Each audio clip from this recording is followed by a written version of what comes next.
समस्तीपुर के छतौना में इस वक्त हम मौजूद हैं और छतौना पंचायत के एक समाज सेवी के द्वारा जो है कि अनिश्चितकालीन अनशन, और अनशन भी ऐसा जो अन्न जल त्याग अनशन, और इस अनशन को लेकर इन्होंने कई विभाग के ऊपर सवाल खड़े किए। कई विभाग की को इन्होंने चिट्ठी लिखा है और इस चिट्ठी को लिखने के बाद जब इनकी मांगें पूरी नहीं हुई और इनके बातों को सुना नहीं गया तो इन्होंने एक बार फिर से अनिश्चितकालीन अनशन, जो कि इनका अनशन ऐसा अनशन होता है जो अनशन कभी कभी प्रशासन क्या सरकार तक को हिला के रख देती है, और ये वही अनशनकारी है जिन्होंने 90 घंटे का अन्न जल त्याग अनशन जब किया था। बैसाख के महीने में कहा जाता है, गर्मी का महीना था, जो आदमी एक समय भी कुछ देर के लिए बिना पानी के रह नहीं सकते हैं, मगर इन्होंने 90 घंटे का जो अनशन किया था वो अनशन ने जिला प्रशासन को हिला के रख दी थी। और अब जाके ये एक बार फिर अपनी मांगों को लेकर समस्तीपुर मुफस्सिल थाना अंतर्गत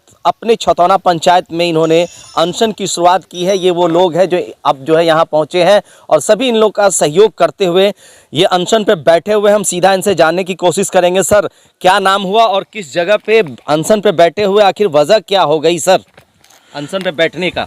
मेरा नाम विजय वात्स्यायन है और ये छतौना ग्राम पंचायत का वार्ड 11 माँ काली स्थान है। और ये हम लोगों के घर बनने वाली जो जगह होती है, मेरे दोनों चाचा का घर पीछे है। ये पापा जी के हिस्से की जगह थी और अपने हिस्से का 7 कट्ठा भूखंड ग्राम पंचायत सरकार भवन छतौना के निर्माण के लिए मैंने गवर्नर को निःशुल्क लिख दिया है। डीएम का उसमें सहयोग हुआ था, योगेंद्र सिंह जी का, और शीघ्रता से वो कार्रवाई हुई थी, लेकिन निर्माण कार्य में अभी देरी है। आज का अनशन जो है उसका मुख्य वजह हो गया, बगल के पंचायत मुर्दीबा में श्री राम जानकी मंदिर के 40 एकड़ 41 डिसमल भूमि की इतनी धनवान संस्था एक गरीब संस्था बनी हुई है, क्योंकि कुछ कुत्सित विचार के लोग उस भूखंड को बेचने पर उतारू हैं और उसे ख़त्म करना चाहते हैं। धार्मिक न्यास परिषद विद्यापति मार्ग बिहार पटना के द्वारा उसका रजिस्ट्रेशन किया गया और उसके संचालन के लिए एक समिति गठित की गई है, और उस समिति के द्वारा लगातार जिला प्रशासन को जगाया जा रहा है कि मठ की रक्षा करिए। लोग मठ की रक्षा के लिए जिला प्रशासन का अभी तक कोई सहयोग नहीं मिला है।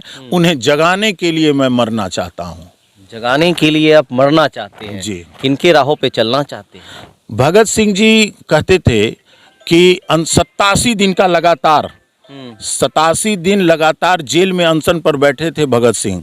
उनको जबरन मिर्च का पानी पिलाने की कोशिश की गई थी, मिर्च घोड़ा हुआ पानी पिलाने की कोशिश की गई थी। वो कहते थे कि जब जेल में जब फांसी के ठीक पहले का लिखा हुआ उनका आर्टिकल है कि भारत का कोई नागरिक मरने के लिए उतारू नहीं होगा, क्योंकि मैं जो मर रहा हूँ भारत कभी मरने नहीं पाएगा। तो उन्हीं के नक्शे कदम पर यह सत्याग्रह है। गांधी जी और भगत सिंह दोनों के मार्ग को समझते हुए यह संतुलित मार्ग है कि अन्न जल तब तक त्याग कर रहे हैं जब तक कि सामने वाले पक्ष को आप जगा न दें। तो मैं देखना चाहता हूं कि जिला प्रशासन समस्तीपुर से मेरी उम्मीदें हैं, अभी जो वर्तमान एसपी हैं, वर्तमान डीएम हैं, इनसे मेरी उम्मीदें हैं कि सीओ समस्तीपुर और डीडीसी समस्तीपुर इन दोनों पर जरूर उनका नकेल कसेगा और मेरी सारे 16-17 मांगें पूरी होंगी।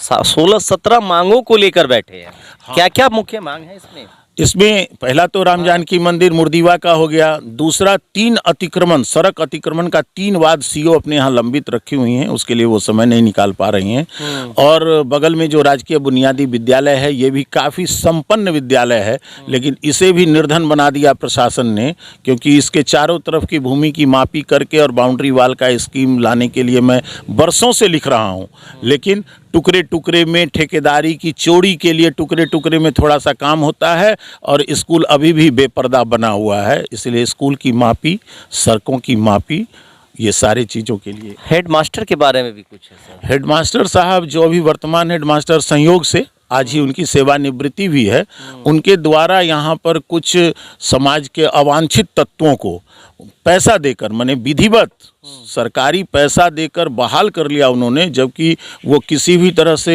योग्य नहीं है उस पद के लिए जिस पर हेडमास्टर ने बहाली कर ली है। चूँकि ग्राम पंचायत से भी वो वेतन ले रहे हैं और यहाँ पर स्कूल में भी उनको वेतनभोगी के रूप में रख लिया गया है, और जबकि वो निर्वाचित प्रतिनिधि भी हैं।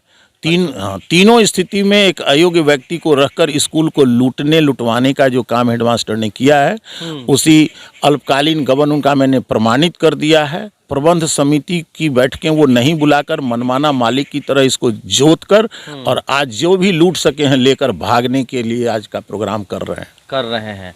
ये अनशन कब तक चलेगा सर आपका? अनिश्चितकालीन जब मैंने घोषित किया है तो भगत सिंह ने मना किया कि मरना नहीं है, जगाना है लोगों को अपनी आत्मा की जागृति से।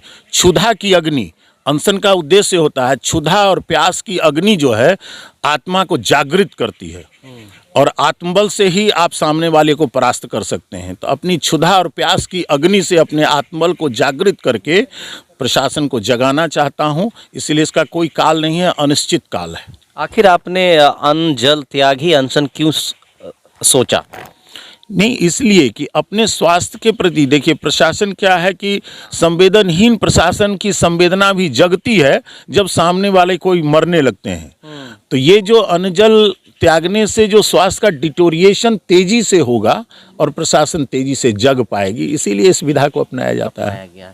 क्या उम्मीद लगती है कि आप जो अनशन शुरू किए हैं आपकी मांग पूरी होगी सर? मेरे पापा जी गोवा फ्रीडम फाइटर हुआ करते थे। जब देश आज़ाद हो गया और गोवा आज़ाद नहीं हो सका तो बिहार से जो सैनिक लड़ने गए थे, मतलब आम नागरिक सैनिक बनकर, उसके लीडर मेरे पापा जी हुआ करते थे और उन्होंने अपने प्रोफेसर परमानंद सिंह मदन जो फुटाव के फाउंडर रहे हैं और गोवा फ्रीडम फाइटर रहे हैं, MLC MLA बहुत तरह के पदों को सुशोभित किया उन्होंने। मैं उनका जिक्र इसलिए किया हूं अभी क्योंकि आपका जो प्रश्न आया कि क्या आपको प्रशासन से उम्मीद है, तो पापा जी का निधन 2007 में हुआ और उस साल नवंबर में 29 नवंबर को पापा जी का निधन हो गया। निधन के ठीक पहले DM समस्तीपुर उनसे इंटरव्यू लेने पटना गए थे और उन्होंने कहा था कि सर समस्तीपुर के लिए कुछ कह दीजिए। तो जो बातें पापा ने कही थी वह लेख अभी भी प्रकाशित है समस्तीपुर के स्मारिका में और उसका शीर्षक ही है संभावनाएं शेष हैं। तो पापा जी के शब्द जो अंतिम शब्द हैं कि संभावनाएं शेष हैं, उसी शेष संभावनाओं के लिए मैं जरूर उम्मीद करता हूं कि प्रशासन जगेगा और इन अच्छे कार्यों को करवाएगा। क्या नाम हुआ सर? मेरा विजय वात्स्यायन। बिल्कुल, ये विजय वात्स्यायन जी थी। इनकी बातों को आपने सुना, इनकी बातों को देख रहे हैं कि आखिर प्रशासन इनकी बातों को अब कब तक मानती है। मगर ये एक ऐसी तस्वीर आई है जो एक आप देख रहे हो कि एक कुटिया है, एक झोपड़ी नुमा कुटिया के अंदर ये अन्न जल त्याग अनशन पे बैठ चुके हैं। अब इनकी जो मांगे हैं अपनी मांगों को इन्होंने प्रशासन के पास पहले ही लिखित तौर पे आपने दिया है और ऐसे में अब जो है ये अपनी मांगों को लेकर यहाँ अनशन पे बैठे हुए हैं। अब देखना है कि जिला प्रशासन इनकी मांगों को कब तक पूरी करती है। और ये एक ऐसा अनशन है जिस अनशन में स्वास्थ्य में बहुत तेज़ी से गिरावट आती है।